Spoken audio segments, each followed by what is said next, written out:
Hi sailors, welcome to a new episode here on explorenorth.no. I'm your host Jon Antrup. Just back from a sail from Vindön, Sweden to Bergen, Norway on Isbjørn, the Swan 48 in the 59 North fleet.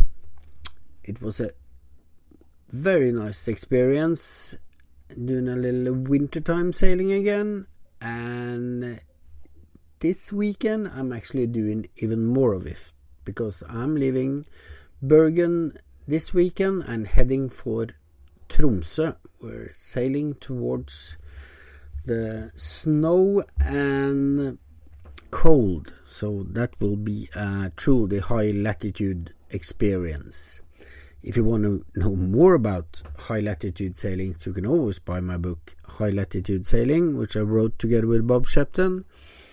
Or you Norwegian sailors can read about the Norwegian coast in Norske Kystperler.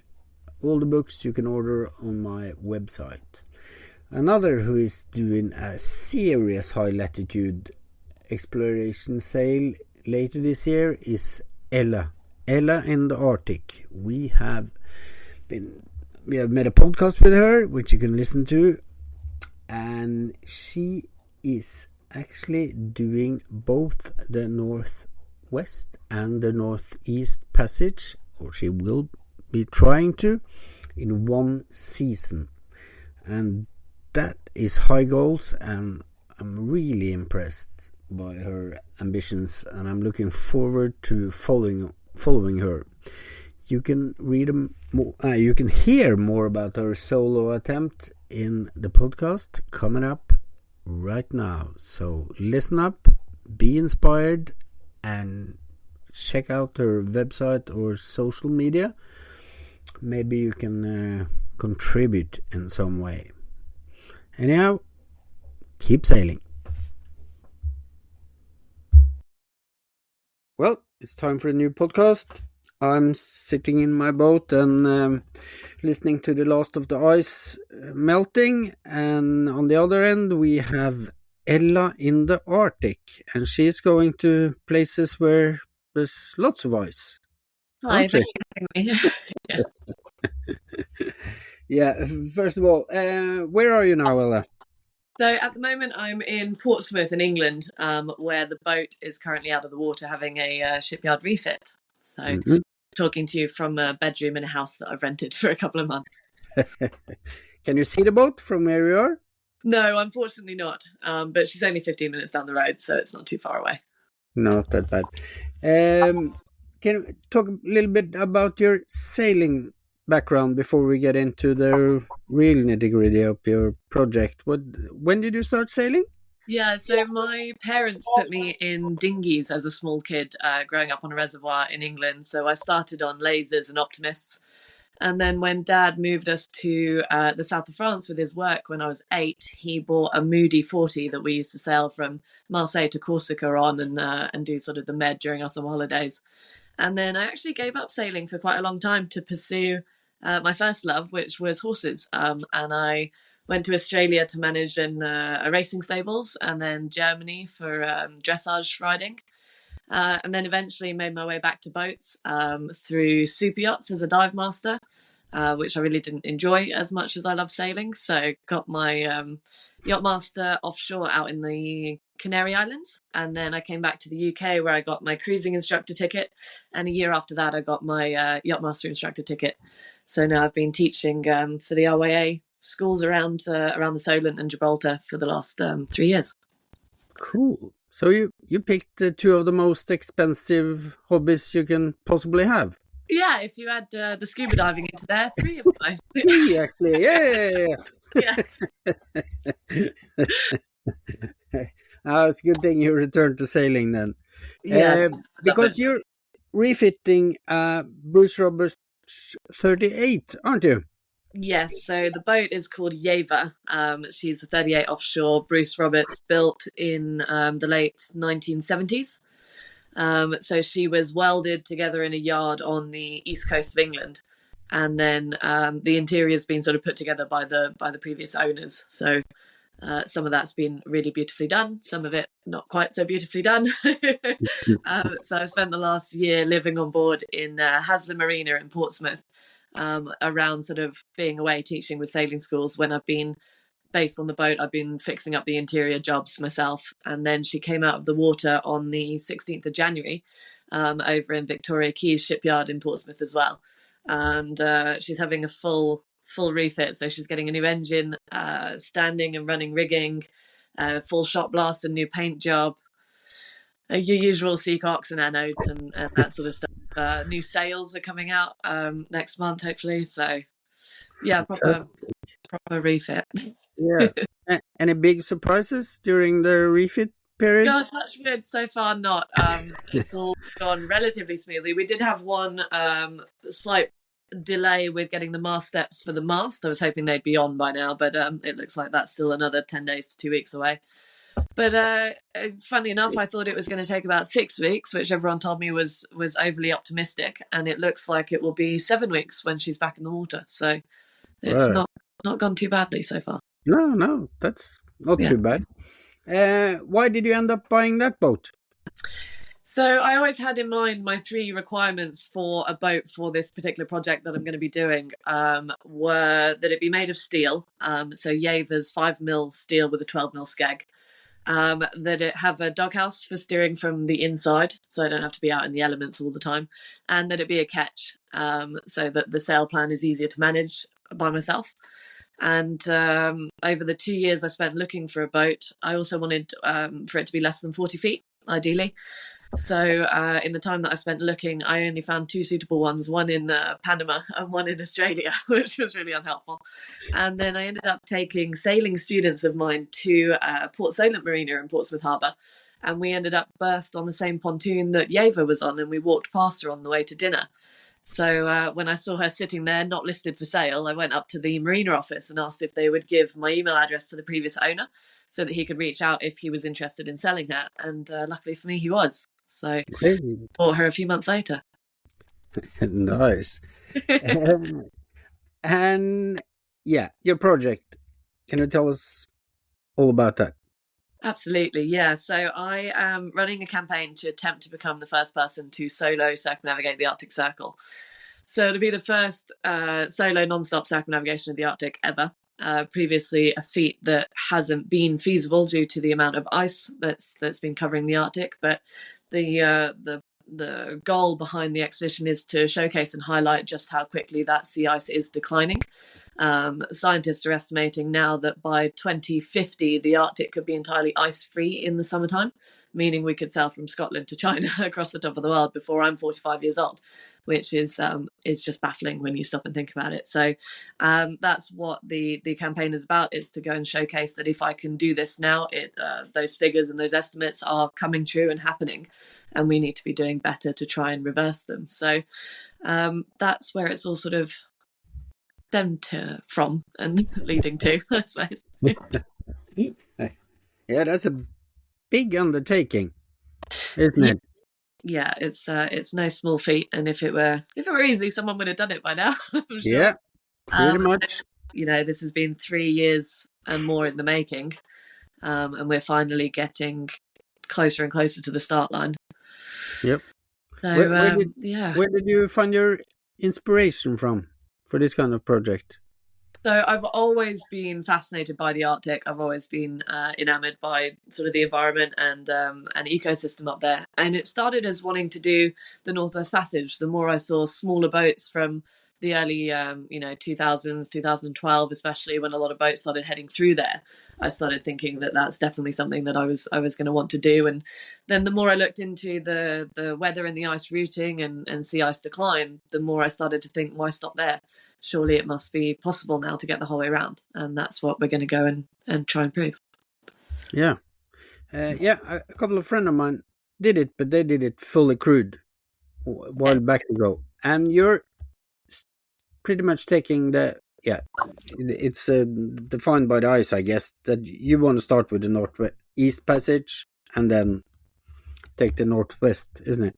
No, I've actually, as of Oh, last week, I managed to have a very long and very informative conversation with a Russian sailor who's spent the last 30 odd years in Russian waters. Prior to that conversation, it had been very difficult for me to find out any information about Russian water, which is why I thought I'd start with Russia to give myself the most amount of time for being in there. yeah, But after that conversation that I've had with him, he reckons that both the Laptev Sea and the Kara Sea are most navigable in the month of September into early October. So end of August into early October, which is way later in the year than I ever thought it would be. yeah, So the plan, as of last week, is yeah. to go up towards Norway, sort of western waters of Norway as my start point, and then turn left and go clockwise around the Arctic. So we'll head over to Iceland and Greenland, timing the NotthWest Passage for early to mid-August, to get across the far end of Alaska by the start of September, and into the Laptev and the Kara seas throughout the month of September, hopefully coming back to Norway early October again. So it's still the 5 month sort of timeline that I was originally thinking of, just a little bit later in the year and clockwise instead of anti-clockwise. Yeah. Cool.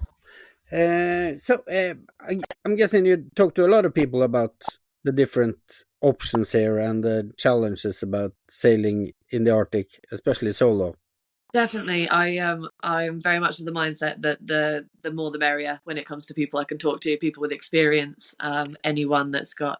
I mean, everyone has an opinion, Yeah. and everyone has advice, but it's up to me to listen to it all and then choose which bits of those I'm going to take with me and how I'm going to do it. So, Yeah. How do you look at the Northeast Passage with the situation with Russia? So the Russian embassy in London have asked me to provide a couple of additional supporting documents for a visa application that they don't normally ask for. The first is a letter of invitation into the country from a Russian tourism agency currently operating inside Russia. So that was a nightmare, obviously, for reasons that I won't get into. But I managed to get that. So first done. And then the second thing that they asked for was travel insurance for being within Russian waters, which obviously no UK company are doing. But I found a workaround on that and I've managed to get that too. So hopefully sending off my passport and my application to the Russian embassy next month, sort of tail end of next month, and then see what they come back with. Fantastic. Fingers crossed. Yeah, that's fingers crossed, because that's a big bureaucracy, isn't it? Yeah, well, I'm not going to go without the visa, but I think if anything, I'm more likely to get a visa this year than next. I think the situation is probably going to get worse. Not that I want to get into politics, but I think the sooner the better. Yeah. How far from Russian shore are you planning to go? Are you trying to get in international waters, or are you? Yeah, it's going to depend entirely on the ice routing, to be honest with you. So when you look at a chart of Russian Arctic waters, there are a lot of islands and areas that you wouldn't think that you could get in between them, actually. So there's the opportunity to go further north of those islands, sitting around sort of 75, 76 degrees north, or dropping south of them down towards sort of 68, 69 degrees north. So fully fluctuating depending on the ice routing. Yeah. Through the NotthWest Passage, there's usually not a lot of boats, but there's usually a few boats, and I've noticed there's a few planning to do it this year too, of course. Yeah, I find that somewhat reassuring in the knowledge that there will be other boats around, people to share ice routing data with, and friendly faces to wave at. So I won't be entirely alone for the full 5 months that I'm up in the Arctic. But yeah, there are definitely there's at least 15 or so that I've heard of going through it this year. So and that itself is testament to the fact that it is becoming more and more accessible up there. So we'll see how that goes. Yeah. Have you been in contact with them? I noticed there's someone started a Facebook group for the NotthWest. Yeah, so I'm in that group. That's you're in the that first group. I've had. Yeah. Cool. Because but in the Northeast Passage, that's something else, isn't it? Yeah, much harder. I would be surprised if I see any foreign boats up there. Mainly just icebreakers and oil tankers and that sort of stuff. So there will be people to potentially wave at from a distance, but a lot of that will be quite solitary time as well. Yeah. What do you reckon will be your biggest challenge as a solo sailor?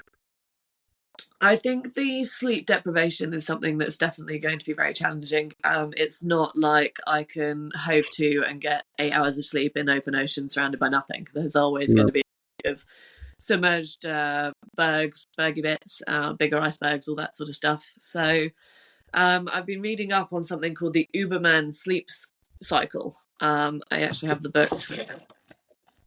This one. Wait. Uber sleep. So the Uberman sleep cycle is 20 minutes of sleep every 4 hours for an unlimited period of time, essentially. And the author of this book did it for, I think it was 8 or 9 months while she was at university, and ended up giving herself throughout her time at uni 22 hours a day, which was just, incredible. So reading up on that, it's quite interesting. I apparently the worst adjustment period is the first 7 to 10 days. So there's a chance that I might start it 2 weeks before I actually leave whilst I'm still on land. And then hopefully by the time I go, I'll be in the swing of things. And then there's areas like the NotthWest Passage, where the current can go so fast against you that the boat will be stationary or going backwards.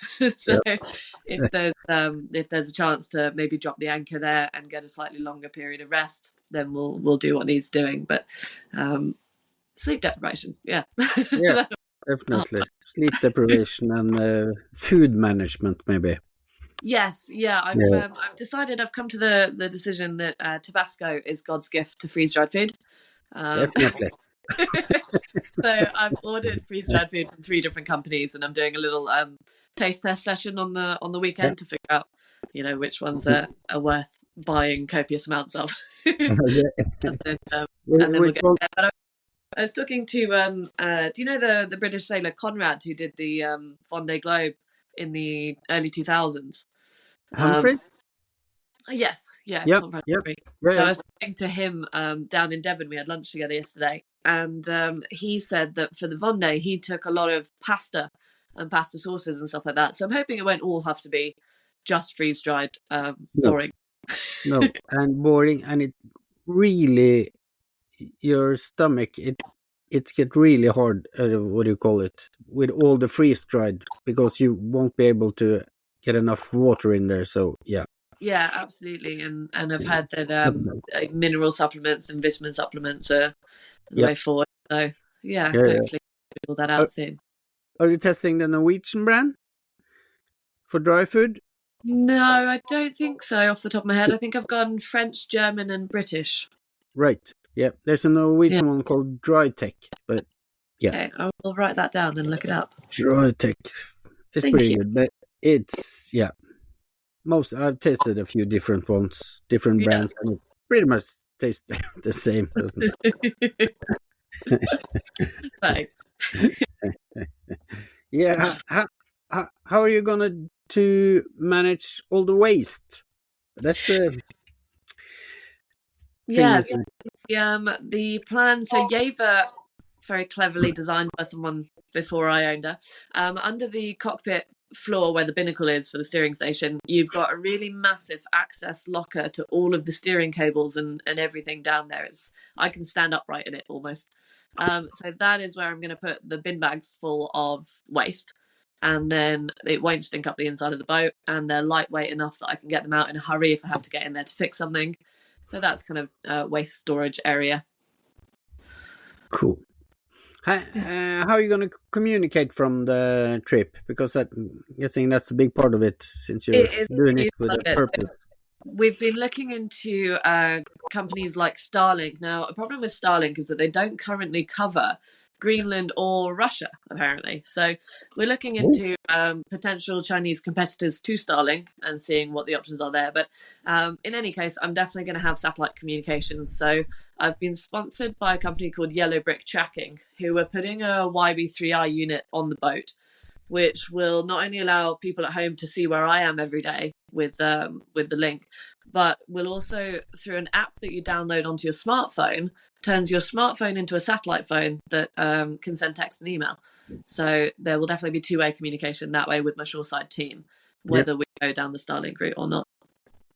Yeah, but one of my a Norwegian boat that went through the NotthWest Passage last year. They used Starlink all the way, and I also have friends sailing in Greenland commercially that use Starlink, and it works perfectly. Okay, amazing. I'll have to have another look then, because last I looked at their website, when it shows you the map of areas where it works, Greenland and Russia weren't yet the same color as the rest of the world that's working. Yeah, So I'll have another look. The problem is obviously Elon Musk. He decides what he will do when he wakes up in the morning. So No comment. maybe he'll turn it off and maybe he won't. But I keep trying to send him a tweet, so that asking him for a Starlink, but he never answered. Oh, he never answered. No. I would check out that one more time because it's supposed to work. Thank you. Yeah. And you're cooperating with different environmental organizations, are you, or climate? Yep. Yeah, absolutely. So wonderfully, just last week we got endorsed by the Scientific Exploration Society here in the UK, which is amazing. So I've always wanted there to be a scientific research element to the campaign, which is something that I've found quite hard to find an into as someone that never went to university and has never done research and that no one's ever heard of. Yep. So I'm hoping that the SES might be able to point me in the right direction there for some contacts that might have some sort of research program ongoing that I could do data acquisition for as I go around the Arctic. That would be a really exciting element to the campaign that I'm hoping to achieve over the next few weeks. And then the other environmental charities that I'm supporting myself are Polar Bears International and Ocean Conservancy. So at the end of the expedition, when I get back to the UK, Yeva is going to be put up for auction, and whatever she sells for at the auction will get equally split up between those two charities to help them sort of continue their work to preserve the future of the Arctic. So, fantastic. Thank you. Yeah. And then I'll be jobless, homeless and boatless and no idea what and everything. Yeah. Yeah, but I'll bet you have some new chances coming up after that trip. Where in Norway are you planning to head from England? So I'm not planning on actually touching land in Norway. If you think about a point on the latitude of 6.5 degrees north between Norway and Iceland, that little blip in the ocean is going to be my start and end point. Right. So the departure and arrival from me setting sail, not setting foot ashore again, is from Haslar Marina in Portsmouth. Right. Yeah. Fantastic. So you're not going to stop on your way back even? No, not even. It's start and end in Portsmouth, but hopefully some people might come out from Norway in some boats to come watch the return and say hello and slow the boat down and pop some champagne or something. Yeah. I say that it's going to be a very bittersweet record to set, and quite an emotional end to the circumnavigation. If I do pull it off in a single season, it's going to be amazing to be the first person to have done something, but also to do something that we shouldn't be able to do. It's going to be quite an uncomfortable feeling, I think. Shouldn't be possible, then. Exactly. But what do you reckon your chances are in percent-wise to pull it off? I reckon they're pretty good. The amount of companies that I have behind me that are supporting, providing things like satellite data bases that show the cracks and leads in the ice fields and the weather routing and Navtex and YBI, and there's a lot of support and a lot of help. So I'm pretty confident, and it's been amazing watching the boat get made ready, and pretty soon in a couple of weeks' time I'll be able to put everyone's logos on the boat and show off everyone that's helped me get to the start line, and then I guess it's up to me to do the rest from that point. I'm fairly confident, quietly confident, should we say? We'll see. Yeah, you never know. What's your thought on being alone for 5 to 6 months? Is it bad to say I'm really looking forward to it? No. Totally understand it. I've always been fine with my own company, so Yep. there'll be books and music and things to do, and most of my time will be spent sailing the boat and trying not to hit stuff. So I'm looking forward to the challenge. Honestly, I'm looking forward to those moments of thinking, why have I done this to myself, and pushing through and coming out the other end again.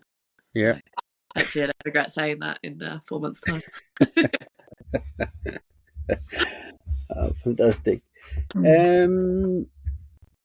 What's how much sailing time on the boat are you going to have with a new 7-week delay? Maybe. So I'm hoping that she goes back in the water on the 14th of March. Yep. And hoping to leave for the Arctic around the 15th to 20th of June. So that gives me a good couple of months at least. That's good. So she'll have a proper shakedown sail probably in April. I'm hoping to sail her to Ireland and back. And then May we can spend making sure that if there's something that I've broken or needed to fix or wasn't quite right in the shakedown sails, that we sort that out in May. And then head for a bit more training and then the big departure. Fantastic. How's the sponsor hunt going? I guess you never can get enough sponsorships or money. No, it is hard. There's quite a large amount of funding still left to raise. So wonderfully, the sponsors that have come on board have all been providing equipment and services, which have helped get everything to this stage. But there comes a point where it just boils down to money. To buy equipment that maybe I can't get a sponsor to donate, or to source things like fuel and gas and things like that. So that's definitely still on the table if anyone fancies coming on board as a title sponsor, or even less, providing anything at this point would help. So definitely open for discussions on sponsorships and financial backing. You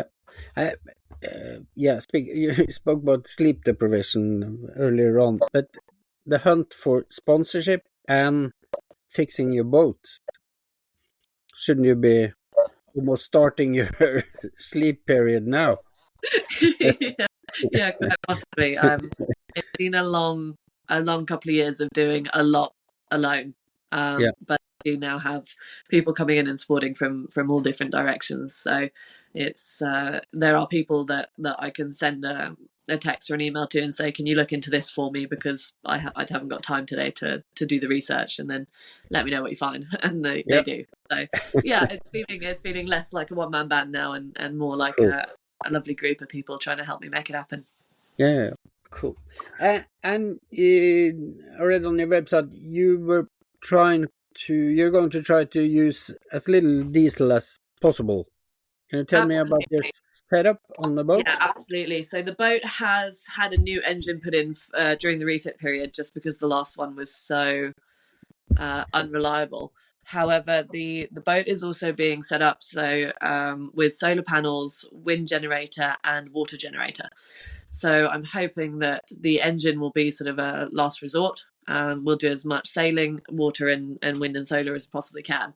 And then there's areas where it's going to be inevitable. The NotthWest Passage is 800 nautical miles of fog and no wind. And there's going to be no choice but to motor through certain sections of that. I don't think it's ever been done from start to finish completely under sail by a boat yet. So but then areas like Alaska, the open sea between Alaska and Russia, getting to and from the Arctic and Norwegian waters, Icelandic waters, I'm hoping to sail all of that and generate my power as I go.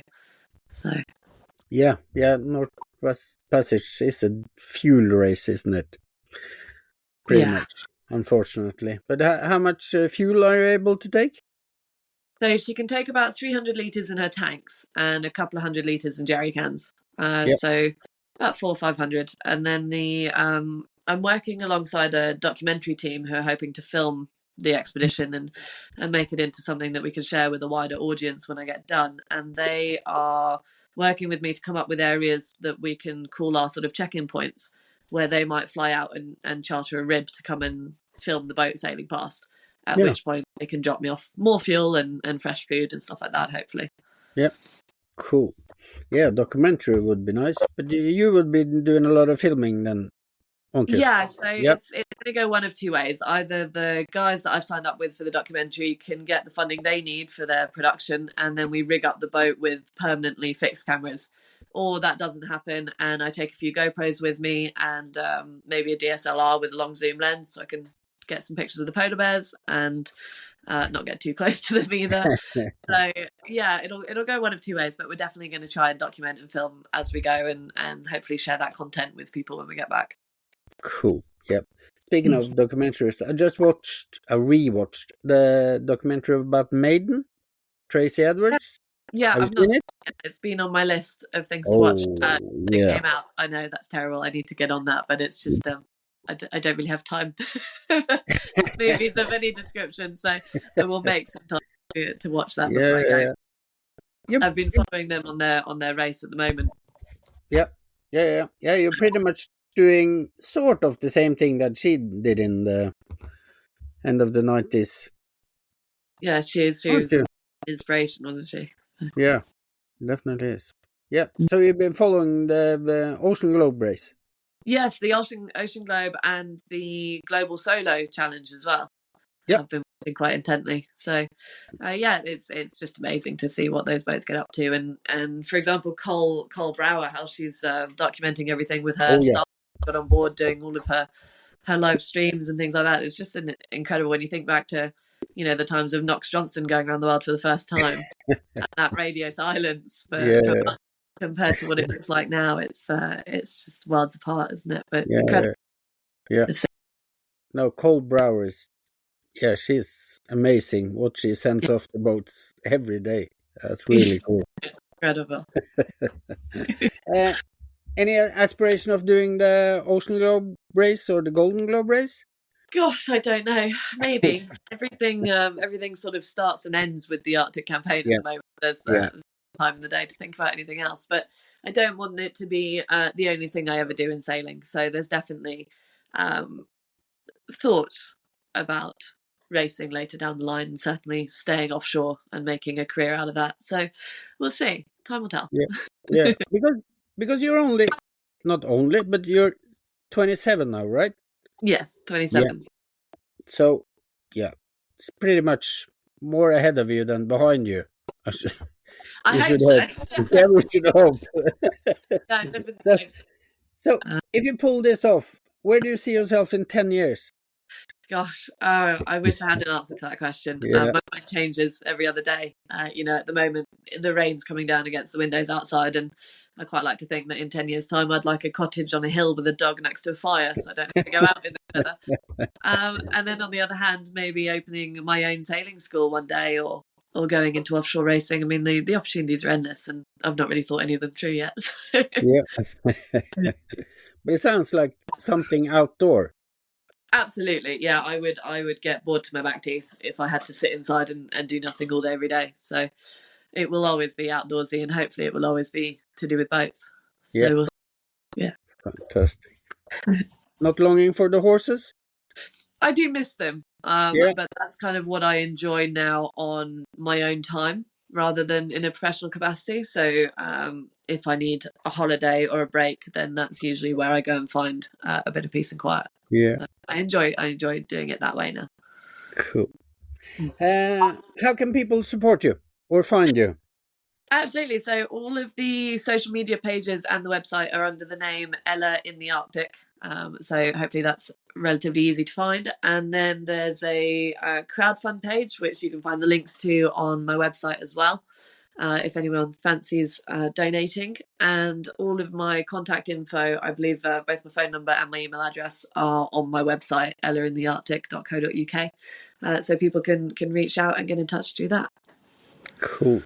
Fantastic. And can we have an agreement that if you get a Starlink, we can do more podcasts on the way? I would love that. Yeah, definitely. Do some check-ins. That would be awesome. That would be really cool. Yeah, I would yeah. Anything that I haven't asked you about that you would like to say? I think that's been lovely. Thank you very much. Okay. Thank you for joining. And I'm really looking forward to following you around the North Pole.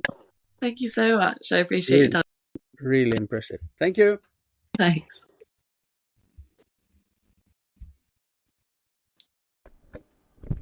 Hi guys, thanks for listening to this podcast. I hope you found it interesting. If you want to know more about high latitude sailing, I can highly recommend, without blushing, the book I wrote together with Bob Shepton, High Latitude Sailing, Self-Sufficient Sailing Techniques for Cold Waters and Winter Seasons. You'll find it on Amazon, on explorenorth.no. You can follow the link to buy a hard copy. And there's also a lot of other books there that you might find interesting. Other than that, keep on sailing, guys.